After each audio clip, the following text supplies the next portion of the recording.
This is Inside Town Hall, a behind-the-scenes look at city government and the issues affecting you and your family.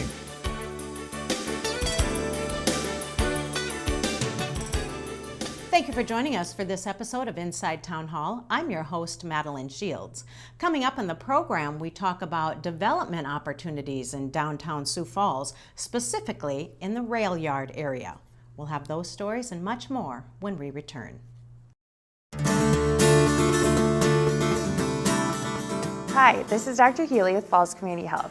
Good sleep is important for a healthy life. Here are some tips on getting a good night's sleep. Try to go to bed the same time each night and wake up at the same time each morning. Avoid large meals, vigorous exercise, and using electronic devices a few hours before bed. Make sure your bedroom is quiet, dark, and relaxing. For more tips on sleep hygiene, contact your family physician. Well, there are many development opportunities in downtown Sioux Falls, especially in the city's core, where the rail yard is being redeveloped. And here to talk about that is City Councilor Michelle Erpenbach, and her guest this month is Darren Ketchum, the Director of Community Development and Public Parking. Thanks for joining us. Thank you. Let's talk a little bit about the changes in the core area and what these opportunities are. You know, Madeline, it's been pretty exciting as the district representative for this part of town, that to be able to see those changes coming and to know that, I mean, we don't know exactly what it's going to be, but to know that the future is going to be so different in downtown Sioux Falls. And so, yeah, it's an exciting time to be living in this part of town. Absolutely. This is a tremendous opportunity. It's one of those transformational developments that most communities may never get a chance to do. And it's just such an exciting example of what can happen when government collaborates with each other, all the way from the federal level to the local level. This is a great example. So we're really proud of this, and we're going to make sure that we do this one right. Well, let's talk for folks who may not know exactly this area that we're talking about. There are 10 acres, and it's right in the core. It's between 6th Street and 8th Street. That area right now is a little bleak, where the rail yard has been. Can you explain what has already happened and what's going to happen in the future? Right. Well, some of the rail lines are already out. You know, so if you're walking down that way or driving in that area, you see that some of that we're down to just a couple of tracks, and there's a lot of buildings that have been taken out. Darren, I know that there are some things that still need to be removed from that area. Can you talk about that a little bit more? Absolutely. In the fall of 2017, we were able to remove the tracks at the 6th and 8th Street crossings and get that repaved. So there's just 2 tracks remaining, and those 2 tracks will stay there. There will always be those trains that come through downtown Sioux Falls. What we're working on right now is putting the contracts in place to remove the rest of the rails throughout the city-owned property now. And then as part of our efforts, we'll also scrape off some of the topsoil and replace that with some new topsoil just to prepare it for redevelopment. And this will bind the Whittier neighborhood, which is east side, with the downtown area. What will that look like in the future? You know, isn't that a cool idea? That whole, I mean, you know, those kind of pubs in that area now, and 6th and 8th Street both, there are interesting shops along there, places to eat, places to sit around with, hang out with your friends, those kinds of things. It's an exciting little part of downtown. And then to connect it with that sort of funky older neighborhood that, you know, God bless Whittier neighborhood, because they've put up with a lot over time. Not only the railroad, but just different sort of industrial type things, all kinds of stuff happen in that neighborhood. To let them link directly to downtown like that way is going to be so cool. But I don't know, do we know yet what the exact thing might be that's going to be built in there, or will it, maybe it's not even one thing, it's well, more? I think you're right. It'll be more than one thing. And so there's a lot that we have to do before it can be redeveloped, and removing the tracks is part of it. There's some other things like whistle free. I know that you've talked about that in the past, and that's really important to the downtown neighborhood, the Whittier neighborhood, everybody in the area. And so we're working through that with the federal government. That is probably a multi-year process. But the beauty of this is the mixed use. It won't be just office. It won't be just residential. It won't be just retail. We're really going for that mix, all in one structure or multiple structures, where we can have that opportunity to go to retail or go to a restaurant or an opportunity to go enjoy. We have such a great public art scene in downtown Sioux Falls, and that's one of the things we heard when we did public meetings, trying to set that vision for what this will look like. What do you want to see? And that's what we heard, is we want a place where the public can come and enjoy it. It's not just a place for business people, or it's for everybody. It's for the people of Whittier neighborhood, it's for the people of downtown Sioux Falls, it's for people who live on the fringe of Sioux Falls. So that's really what we're trying to do. And I think that'll be a good combination of retail. We always want people to live in these areas that provide kind of that 24/7 vibrancy that you get in a vibrant downtown.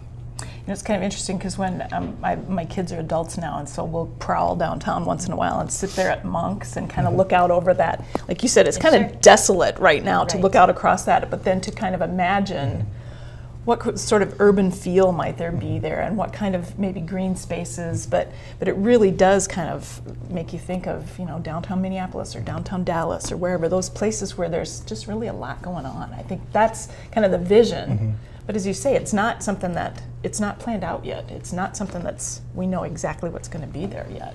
Yeah, and this could take several years. We know that we're not going to do it all at one time. It's just, in order to have this vision realized, it'll take us several years to go through projects and ensure that we're doing all the things necessary to achieve that density. We really don't want one-story and two-story buildings. To achieve that true mixed feel and that density and gain some of those efficiencies, we're looking at some more of those mid to high-rise type buildings, whether that be 4, 5, 6, 8, 10-story. I think that's realistic in that area, and in the next few months, I think we'll see some of those first glimpses of what those first projects could look like. Will it start closer to 8th and Railroad and work its way east to Cliff Avenue? Because that's what we're kind of looking at, is that's a huge area, but it is more of a big city feel as it starts to grow and move. Well, that 8th Street corridor has just been fantastic, and even east of the tracks, we've seen some great redevelopment, some great investment by private parties. The city has gone in and done some investments in infrastructure. So certainly that is well positioned in the future. But really that whole area, whether it's the rail yard, the Weber corridor, that entire area is got a lot of potential, and I think in the coming months, weeks and years, we're really going to see it change, and it's just going to add additional value to that neighborhood as that neighborhood starts to turn over, and we see neighborhoods evolve over generations, and I think we'll see some more of that.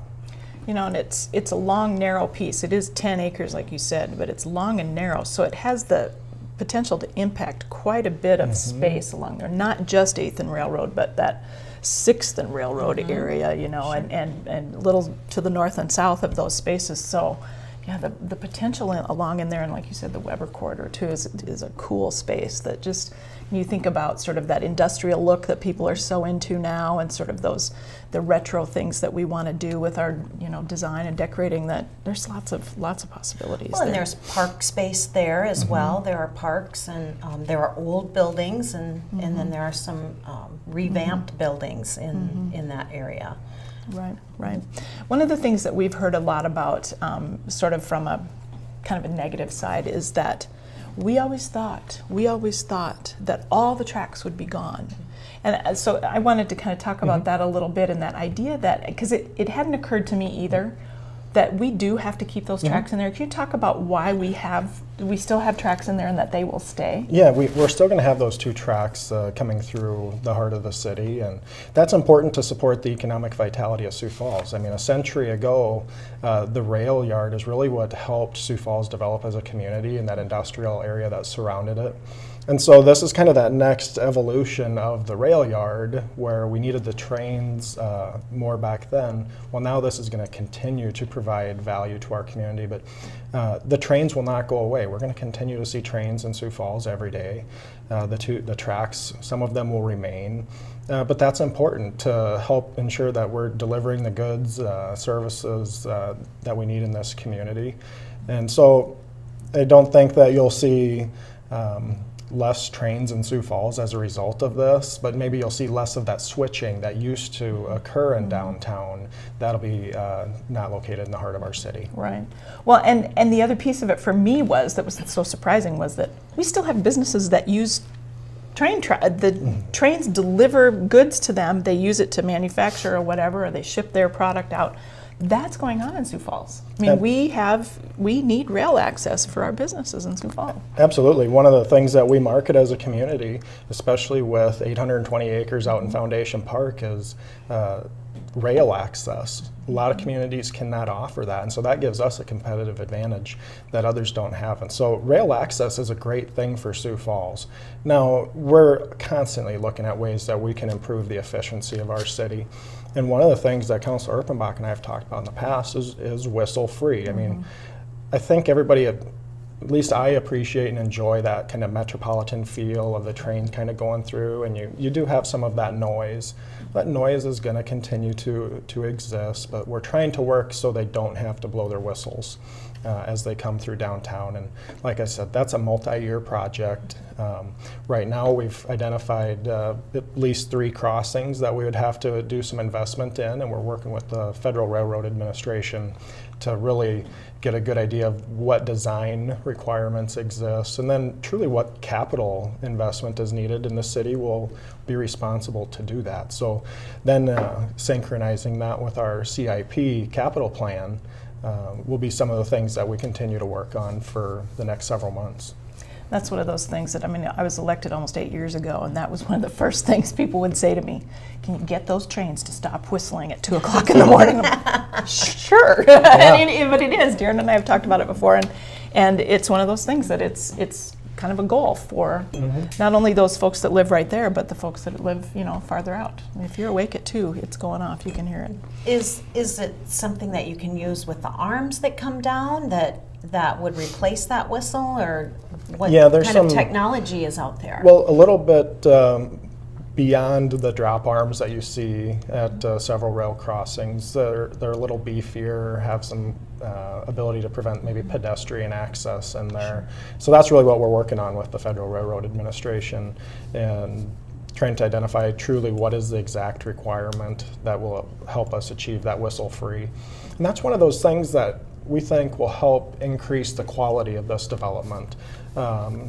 There's some things that people enjoy having that feel and that hustle and bustle, and there's others that will say, hey, you know what, let's get this whistle free out of here, and then let's see what we can get accomplished. And so we're trying to take a good mix of both options. Would there ever be that the whistle would go through during the day and then at night is when it would? Is that an option when you're dealing with the federal not that we're aware of. Even in a whistle-free zone, if the individual operating the train feels there's a safety issue, it's our understanding they can still blow their whistle if safety is at risk. And so whistle-free is whistle-free as long as it's a safe operating environment, and we respect that. Well, within the rail yard conceptual plan, there are residential units, there's office space and retail space. What is it that you hope to see, and what kind of timeline are we looking at? Well, we've started the process to identify the first project or projects.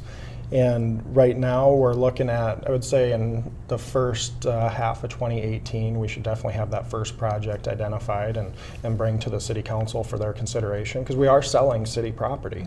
And that's one of the important things that we're looking at is what that is, what are the requirements of the city of Sioux Falls. Certainly there's infrastructure that has to go into this. There's some of the removal of the tracks that has to be timed with private development. One of the things we have to do is put up a fence along the active railway that the city will have to put up. That was part of the agreement of purchasing this from the railroad.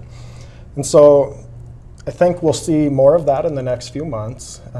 What will it look like? I think it's going to be similar to what you see in the redevelopment concept plan put together by our consultant.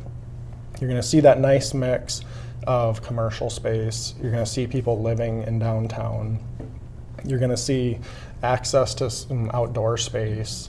And we've tried to work hard to incorporate public art into this. That was really just a thing that some communities do, some don't do. Sioux Falls has just been so fortunate with whether it's our park system or just some of the access to art we have, whether it's performing arts, visual arts. And so we want to keep that going. We feel it adds additional value to downtown and it creates opportunity. Yep. This connects to the Sioux River Greenway system. How does that play in, and do you think that attracts more, when you sell that part of it? Will that attract more interest? Think about some of the organizations that are down there now and some that are coming, like the Levitt Pavilion, and the way that we promote that access by bike and by public transit for those sorts of events and activities. And so to have it that close to the bike trail and to the river, those kinds of things are going to make a huge difference. I mean, that's one of those things that we know that people, not only people that live in Sioux Falls, but people that are considering moving to Sioux Falls, that's one of the things they look at, is that access to sort of outdoor venues, that access to being able to ride my bike or walk or whatever it is. Those are key things to sort of livability in a community. It's about quality of life, and so that's going to play a big part in it, I think. Absolutely. That connection to that River Greenway is so big. And we do envision connecting both on the north and south ends of the property to the bike trail system. We want to enable that pedestrian and bicycle traffic throughout the rail yard. We want it to be a safe and enjoyable experience. And I think it just goes, it's very consistent with downtown in general. We've been doing a lot of work and investment into like road diets, trying to just make that pedestrian experience more enjoyable, make it safer. And so this, I think, really just is the next evolution of that. Is we want more people walking in this area, we want more people biking in this area. So it's going to be very exciting. Yep. All right, well, great. Well, and I think we'll be hearing much more of this as the future comes on, and we will, as Sioux Falls grows downtown. If anybody wants information about any properties that are available down there, how do they find out about that? Well, if you go to www.siouxfalls.org/railyard, that's where we put our information about requests for proposals specific to the rail yard. They're also located on the city's purchasing website. So if they check those out, or they can certainly call the Community Development Office at 367-8180. All right, well, great. Well, thanks, Darren.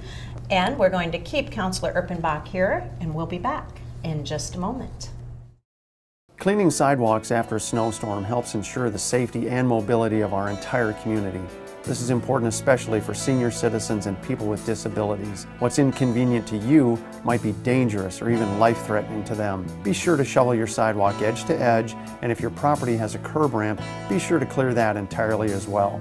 Residents and businesses alike must clear their sidewalks within 48 hours after the end of a snowfall or face possible citations. Do your part to keep Sioux Falls safe. Well, welcome back to Inside Town Hall, where I am visiting with City Councilor Michelle Erpenbach. You were elected to the Sioux Falls City Council in 2010. Now it's 2018. Your time is just about up. You've done your 8 years. Let's talk a little bit about what made you run for city office to begin with. That's always an interesting question. It's one of those things that kind of a long story, but parents were public school teachers in South Dakota, and so didn't have two dimes to rub together, right? But they were always in that position to give back to the community, always made sure that things were happening the way that they needed to for people in need. And so I was raised with that concept of, giving back. And so I got involved with community gardens and served on the park board, and I realized that was how I learned how city government really works together, how people really do have to come together to make sure that things happen for the good of all. And it became one of those things that I knew this was one place that I could make a difference. And I feel like I have. You know, public service is important to me, and I think I've made some inroads in things that needed to change and things that needed to stay the same in terms of the way that the quality of life that we have in Sioux Falls. One of the things that you worked on is trying to get texting and driving made illegal, and you succeeded. The first city in Sioux Falls, or in South Dakota, Sioux Falls was the first city in South Dakota to ban texting and driving. What's your reaction to that? How did that make you feel? You know, that was one of those really cool times where, because that was a shout out to Councilor Sue Aguilar, because the two of us worked together on that. But there was a group of citizens who came to us with that. There's no way that I can take credit for all of that. Those people worked really hard, but they understood that, again, that collaborative idea of how to get things done. And it was amazing, because once Sioux Falls passed it, then it was like, oh, Watertown's in and Mitchell's in, and there's a lot of communities in Sioux Falls, and then eventually it became illegal in the state of South Dakota to text while you're driving. That's amazing, but that's the kind of good government that we all expect from our leaders, from our community leaders. So yeah, it's an exciting thing to be able to say that I was involved with that, but I would never take credit for all of that, because it was a whole team. Well, you can definitely say that saves lives. I mean, Absolutely. Yeah. I mean, bottom line is there are people alive today because that was made illegal. Well, and texting and driving has been compared to drinking and driving, and even in some cases even worse than drinking and driving, because you are so distracted from what you're supposed to be doing in traffic. And so it's one of those things that's just, it'll continue to be an issue for us as Americans, but we're at a point now where, and I pitched this a little bit, but we're at a point now where we'd better stop talking on the phone when we're driving too. You know, we've got to make that illegal as well, because we're not going to do it on our own. You know, if you don't have hands-free in your car, you shouldn't be picking up a phone and chatting with whoever, because you need two hands on the wheel most of the time. You know, so that's one of those common sense things that will have to become law eventually. Yeah, it's difficult to legislate common sense. Yeah, yeah, you know, yep. Let's talk a little bit about the other things that you've worked on. In your opinion, what are some of the things that are most dear to your heart that you worked on and accomplished in the city of Sioux Falls? Really a couple of things for me. One of them, and maybe we'll talk a little bit more about that, but one of them is about the ability to be a city council member. I was involved very early on in my term with dramatic staffing changes and providing the kinds of backup that we need in terms of, I don't need to be a CPA to be a city council member. We have a budget analyst that can help us work through that, and Dave Bixler has been one of those people that has helped me understand things more in depth than I ever would have been able to do on my own. We also then set up a situation where we have a legislative and operations manager. Jim David has become a key source of information and sort of history and policies of the things that matter to city council members. He helps people, whether they have lots of experience with city government or not. We've got those staff people behind us so that we can really make informed decisions. That is probably the number one thing for me. I am proudest of making that job a little bit easier. But I'm also proud that I was involved with this very recent move with making it more difficult to be elected. This is one of those things that we've decided, and as a group, the council has voted, to make it a 50+1 vote. You need to have a majority. And so we've essentially set up a primary system for the city council races so that you can kind of get your plurality, pick your top two, and then vote again, and that number one has to be 50+1 votes. We are at a point where city council work is so complex and takes such a commitment that we have to have people that are truly committed to it, and that's one of those ways that we really make it something that's a really truly professional job for that. The other thing then for me really is the time that I served on the Homeless Advisory Board. I was very involved with the opening of the Bishop Dudley House and have been involved in lots of conversations, lots of actions in terms of overseeing those programs that are helping the most vulnerable people in our community. And that, when I sit back and look at these 8 years, that'll be something that I'm going to go, yeah, no, I didn't have a huge piece of it, but I did play a part in that collaborative government that made a difference in the lives of so many people in Sioux Falls. And that, to me, is the most important part of my service. Well, when you're a city councilor, even though you are elected to your district or your area, you are a city councilor for all. Is that true? Absolutely. And that becomes very clear almost even before you're elected that, yeah, I represent the Central District, and it's my favorite place. I mean, I've lived there the whole time I've lived in Sioux Falls. I've always lived in or very near the Central District. It's a wonderful place to live and raise kids. And so, yeah, they're my pet projects, but you understand very clearly as a city council member that you work for every citizen in Sioux Falls. And that's what makes some of those votes really difficult, is that, yeah, it's going to maybe upset this group of people, but I have to think about the whole city all the time. I cannot just think special interest or this neighborhood or my district. I have to think all of Sioux Falls, and that's critical to a good leader. What is your advice for someone who is thinking about running for city council? A couple things. One, understand the commitment of time. And again, Sue Aguilar and I spent a lot of time before we were ever elected, spent a lot of time in meetings, just sitting in the back row, listening. How does this work? Understanding the conversations that were going on, so that by the time we were elected in 2010, we could hit the ground running. We knew what was happening.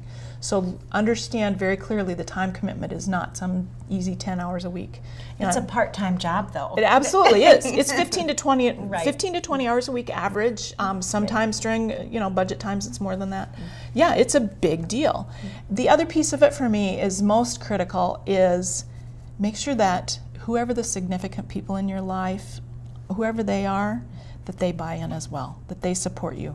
In my case, it's husband and family had to have that support, because there are lots of sacrifices to be made, and they're not just by the person that's sitting at the dais as a city council member. So those are key for me, is understand the time commitment and make sure you've got the support that you need.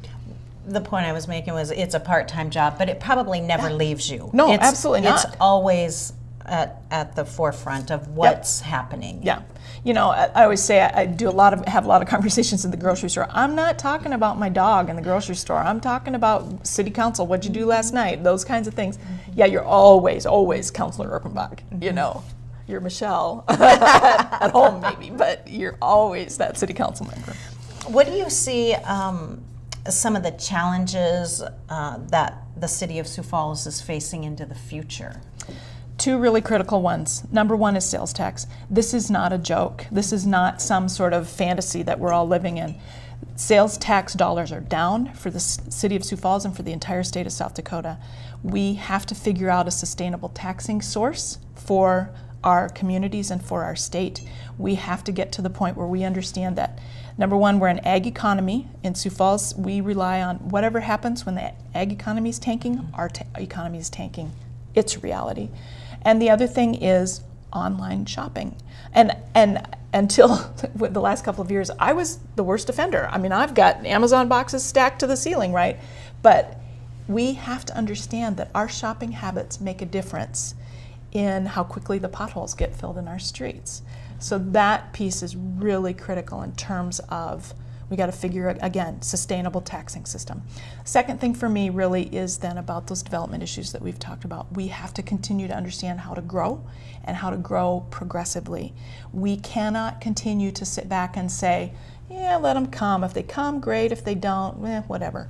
We have to be aggressive about what kinds of businesses do we want in this community? How do we want them to be run? How do we want them, what kinds of salaries do we want them to provide? All of those things are critical, and the city plays a big role in that.